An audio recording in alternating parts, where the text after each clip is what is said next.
அப்படியே கை கால லேசா வசைக்கி நல்ல ஒரு கழிச்சு எழுந்து உட்காந்து அப்படியே ஸ்ட்ரைட்டா எழுதுறாரு. ஒரு கழிச்சு எழுது.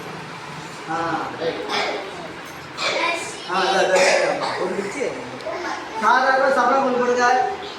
அப்படிலாம் உட்காரு. சாதாரண சம்பளம் கொடுங்க போட்டீங்களா? இப்போ நான் செய்கிற மாதிரி நல்லா செய்யுங்க. உள்ளங்கைய நல்லா தேய்க்கணும். தேய்ப்பாங்க. அந்த சூட்டை எடுத்து கண்ணை மூடி கண்ணில் அப்படி ஒத்தி எடுத்துங்க. ஒத்தி எடுத்து கையை பார்க்கலாம். அது இப்போ திரும்ப அதே மாதிரி தேய்ச்சி அதே மாதிரி கண்ணை ஒத்தி வச்சுக்கணும். திரும்பவும் அதே மாதிரி செய்யணும். 3 முறை செய்யணும்.